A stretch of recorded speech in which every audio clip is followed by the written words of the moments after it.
우리 하나님 말씀 보도록 하겠습니다. 구약 성경 민수기 17장 8절부터 13절까지 말씀이 되겠습니다. 이튿날 모세가 증거의 장막에 들어가 본즉 레위 집을 위하여 낸 아론의 지팡이에 움이 돋고 순이 나고 꽃이 피어서 살구 열매가 열렸더라. 모세가 그 지팡이 전부를 여호와 앞에서 이스라엘 모든 자손에게로 가져오매 그들이 보고 각각 자기 지팡이를 집어 들었더라. 여호와께서 또 모세에게 이르시되 아론의 지팡이는 증거궤 앞으로 도로 가져다가 거기 간직하여 반역한 자에게 또한 표징이 되게 하여 그들로 내게 대하여 원망을 그치고 죽지 않게 할지니라. 모세가 곧 그같이 하되 여호와께서 자기에게 명령하신 대로 하였더라.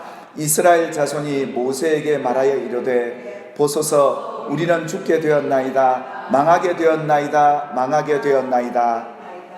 가까이 나아가는 자 곧 여호와의 성막에 가까이 나아가는 자마다 다 죽사오니 우리가 다 망하여야 하리까. 아멘. 증거궤 앞에 남겨진 한 지팡이라는 제목으로 말씀을 드리고자 합니다. 구약에 하나님께서 광야 이스라엘 백성들에게 하나님께서 만나주시는 곳, 또 하나님께서 그들에게 은혜를 베푸시는 그곳이 바로 이 증거궤.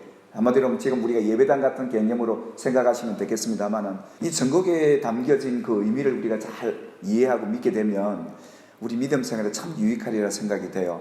우리가 지금까지 살펴봤던 이 증거궤 안에 하나님의 영광과 거룩함만 있었던 게 아니라 백성들의 과거의 수치스러운 죄와 허물이 담겨져 있는 돌판 아니었습니까?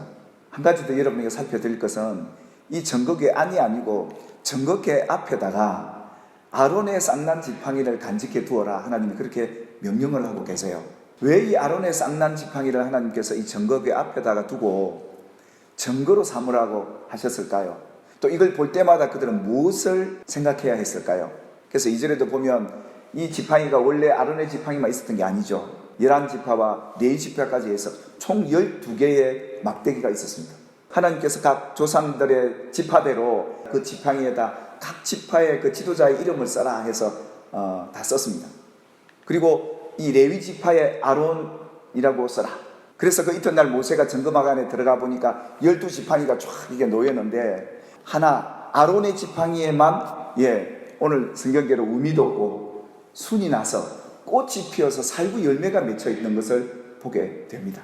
하나님께서 왜 이들의 이 지팡이들을 이 증거궤 앞으로 가지고 오라고 했을까요? 하나님께서 12지팡이를 가지고 증거궤 앞에 두라고 하셨던 그 배경이 있었습니다. 이스라엘 백성들 가운데 문제가 생겼습니다. 그들이 모여서 모세와 아론을 거슬러 원망을 하고 그들 앞에 나와서 하는 말이 뭐라고 얘기하느냐면 너희가 어찌해서 여호와 앞에서 정말 하나님 앞에 많은 걸 갖고 너희들이 이렇게 행사하느냐. 그래서 너희가 분수에 지나도다. 모세와 아론에게 이렇게 그들이 원망을 하면서 이렇게 우리 종의 앞에서 스스로 자기를 높이고 있느냐. 그렇게 해서 논쟁이 벌어진 겁니다. 이 그들이 누구였느냐 하면 레위 자손들 중에 이 고라 자손들이 있었고요. 그리고 다단과 아비람, 이들은 르우벤 장자 지파의 후손들이었습니다. 그리고 그리고 250명의 각 지파별로 뽑힌 지도자들이 모세와 아론을 이렇게 대항해서 이렇게 거슬러서 이렇게 얘기를 하게 된 겁니다.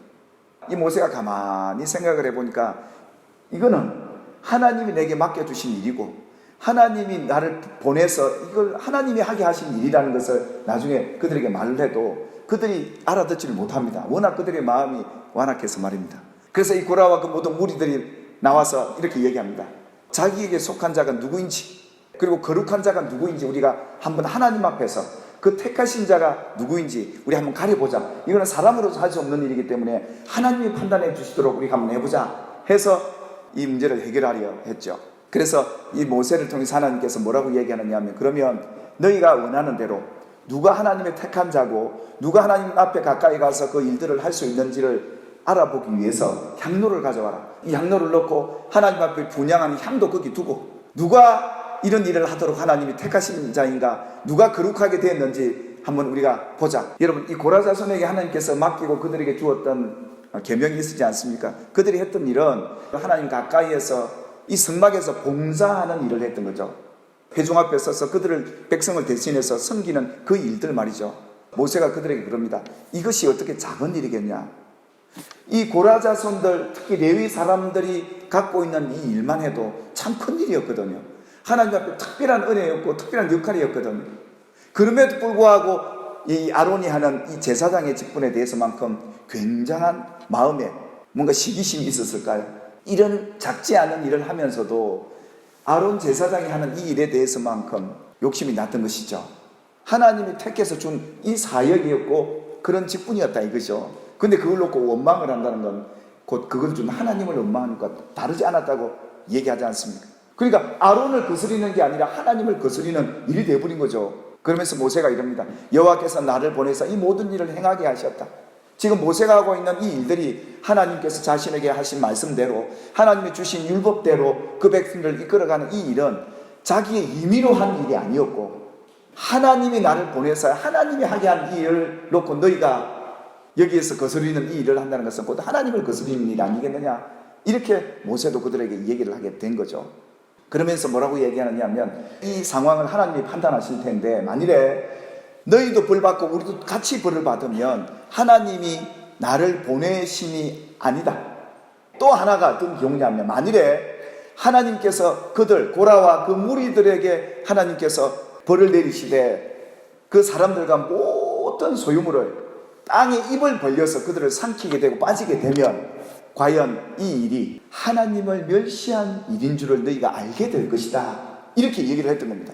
이 일을 자기가 스스로 해결하지 않고 하나님께 맡겨드린 거죠. 근데 하나님이요, 땅을 쫙 갈라지게 합니다. 그리고 고라와 그 무리들이 땅속으로 그 소울로 빠져들어서 모두가 죽게 되죠. 그래서 하나님께서 이 사건에 대해서 이렇게 결론을 냈습니다. 사람들은 자신들이 범죄해서 그들의 생명을 스스로 해왔다. 이 말은 하나님이 그들을 버렸다라고 얘기하지 않고 저기들의 죄값으로 이렇게 된 것이다 라고 얘기를 했던 겁니다. 왜냐하면 이게 나중에 문제가 됐기 때문입니다. 왜냐하면 이 항로 앞에 죽은 사람들, 하나님을 섬기는 레위 지파와 함께 그 많은 두령들이 한꺼번에 그 땅속에 갇혀 죽게 되니까요. 백성들 얼마나 두려웠겠습니까? 그래서 하나님이 저들이 죽은 것은 그들의 죄값 때문에 그렇게 된 것이다 하면서 그 향로를 하나님께서 거룩하게 해가지고요, 이것을 철판으로 만들어서 이스라엘 자손에게 표가 되게 해라 이랬습니다. 그런데 이튿날에 어떤 결과가 오느냐 하면 이스라엘 자손들이 온 회중들이 모세와 아론을 향해서 원망하기 시작합니다. 왜요? 그 땅이 갈라져 죽은 이 사람들은 누가 죽였냐? 모세와 아론이 죽였다 이렇게 된 겁니다. 이 백성을 너희가 죽였도다 하며 모세와 아론을 막 원망하게 된 겁니다. 그래서 하나님께서 그 회중 가운데 연병을 보내시죠. 많은 사람이 죽게 되는데 거기에 아론이 속죄 제사를 드리면서 이 백성들을 구원해냅니다. 여러분, 이 연병으로 죽은 사람이 14,700명이나 돼요. 그 죽는 상황 속에서 모세와 아론이 이 거룩하게 만든 하나님이 그 백성을 구원할 표로 준 이 향로를 들고 들어가서 그들의 죄를 사해달라고 하나님 앞에 속죄 제사를 드리죠. 그때 하나님이 그들의 이 속죄 제사를 받으시고 더 이상 죽이지 않으시고 죽어가는 그 백성들을 살려주는 이런 구원의 역사를 보게 됩니다. 이 향로의 역할이 이런 거예요. 너희가 하나님 앞으로 함부로 가까이 나오면 너희들도 죽을 수 있다는 걸 그들에게 보여주셨다는 겁니다. 처음에는 이 향로가 뭡니까? 이 백성들을 어떻게 보면 심판하는 기능이었다면 지금 이 향로는 뭡니까? 그들을 살리는 표였습니다.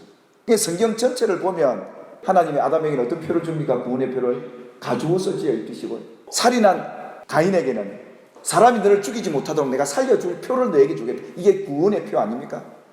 이사야서 7장에 보면 이 구원의 표징으로 뭘 줍니까? 처녀가 아이를 낳아줄 것인데 이 예수 아닙니까? 결국은 예수도 우리를 살리는 구원의 표였다는 겁니다. 그러니까 구약 성경부터 모든 성경의 일관적인 주제가 뭡니까? 예수 아닙니까?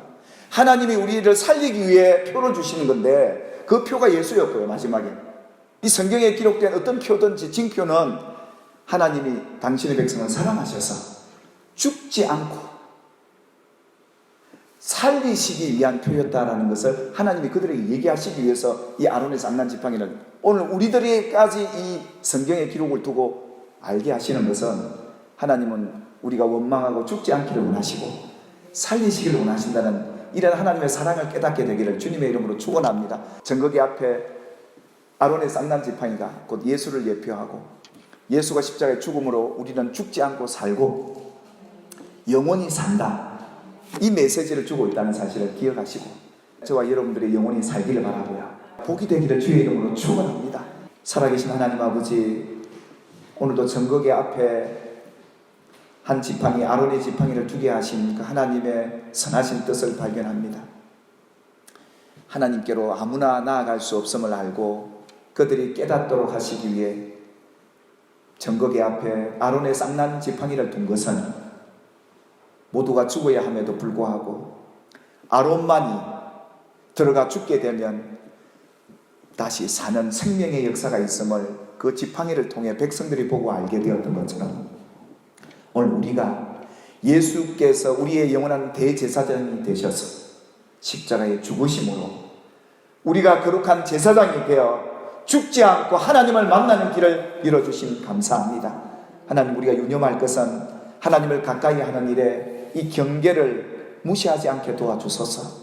하나님을 원망하지 않고 다른 사람의 선택함에 우리 자신들이 혹 범죄하여 죽을까 염려되어 오늘도 이 말씀을 우리에게 허락하셨사오니 우리가 이 경계 앞에 멈출 줄 알게 하시고 넘어가지 않게 도와주시고 예수 그리스도로 말미암아 철저히 죄 씻음 받고 회개해서 순전한 믿음으로 하나님의 얼굴을 배우는 예배자들 되게 해 주옵소서. 이번 주간에 우리 온 성도들이 하나님을 가까이 하여 하나님이 저들을 가까이 해주는 복을 누리고 사는 한 주간 되게 도와 주옵소서.